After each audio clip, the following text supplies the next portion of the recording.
नमस्कार, शुभ संध्या काल, good evening, Satnam. क्षमा चाहती हूँ आप सभी से कि इंटरनेट की खराबी के कारण आज हम फेसबुक लाइव सेशन नहीं कर सके, इसलिए ये रिकॉर्डिंग करनी पड़ी हमें। पर विषय हमारा वही है, तहकीकात। आप सभी आज अचरज में हैं कि ये कौन सा विषय हम चुन बैठे हैं, ये कौन सी तहकीकात हम करने चले हैं। आप में से कुछ परिजनों ने लाइव विंडो में जवाब भी लिखा। आपने लिखा इंट्रोस्पेक्ट, अंतः की तहकीकात। पर मैं आपको कह दूं कि ये एक ऐसी तहकीकात है, एक ऐसी तलाश है जिसका परिणाम या तो एक ही पल में हमें मिल जाएगा या फिर हम सब जीवन भर भी इस तहकीकात को करते रहें तो शायद वो जीवन भी कम पड़ जाए और इसका नतीजा कुछ भी ना निकले। सृष्टि का आशीष अगर सर पर न हो तो सकता है जीवन भर हम इस तहकीकात में ही बने रहें।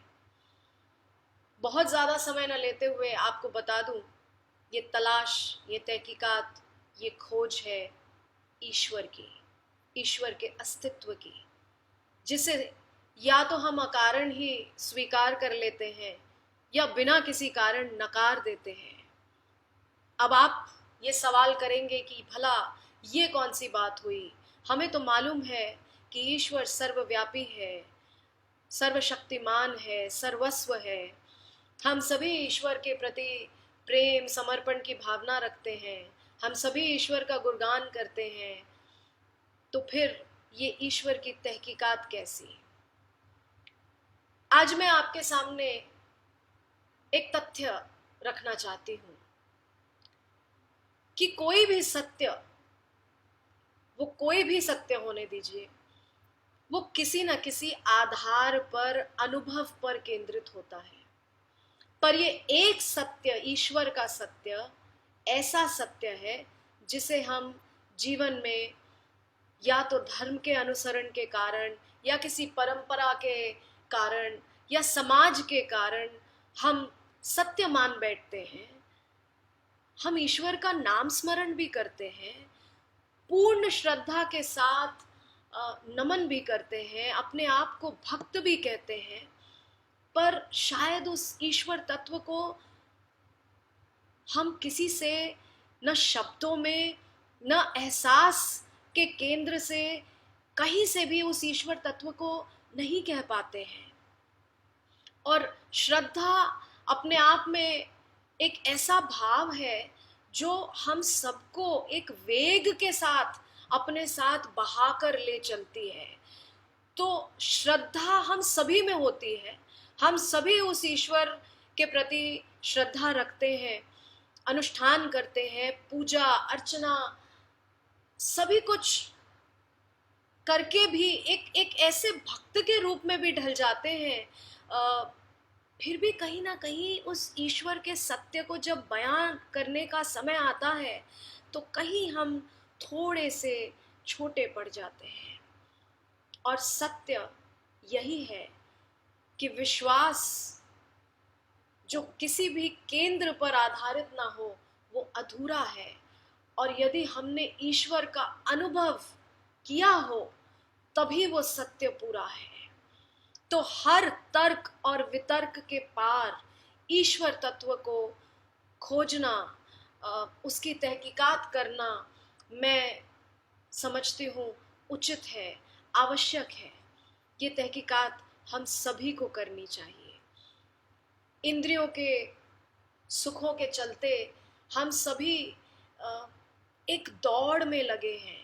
कहीं ना कहीं आजीवन हमें प्रभु के सच्चे अस्तित्व की कल्पना मात्र भी नहीं है, किंतु दिन प्रतिदिन हम उन सुखों के लिए, उस साम्राज्य के लिए हम प्रभु का गुणगान भी करते हैं, उनका धन्यवाद भी करते हैं। पर एक दिन किसी अपेक्षा के अनुरूप यदि हम नहीं खरे उतरते हैं, हम निष्फल हो जाते हैं, हमें गहरी ठेस पहुंचती है या हम निराश हो जाते हैं, उस दिन वो सारी सांसारिक उपलब्धियां हमारे लिए शून्य मात्र हो जाती हैं। और उस दिन हम जीवन का रहस्य जानने चलते हैं। उस दिन हम सोचते हैं आखिरकार ये जीवन क्या है, ये जन्म क्यों, और ईश्वर का सत्य क्या है। इन सभी सवालों के उत्तर जानने में मैं कहूँगी क्यों हम जीवन में ऐसे किसी निष्फल समय का इंतज़ार करें। इन सभी का उत्तर जानने के लिए हमें प्रत्येक अनुभव, हर परत को एक नई दृष्टि से देखना चाहिए। ये पूर्णतः संभव है कि वो नया दृष्टिकोण एक अंतर्दृष्टि का मूल स्तोत्र बन जाए। जिस दिन मैं कहूँगी हमारे अंतः में परिवर्तन आ जाए, हमारे मूल्यांकन, हमारी धारणाएं, हमारे व्यक्तिगत अनुमान के बाहर हम अपने अस्तित्व में, अपने अस्तित्व से ज़्यादा किसी एक ऐसे सर्वव्यापी किसी शक्ति का अनुभव करें, उस दिन उस अज्ञान के केंद्र में हम ज्ञान की लौ जला सकते हैं। अज्ञान के अंत में ही कहीं ना कहीं ईश्वर की खोज का प्रारंभ है।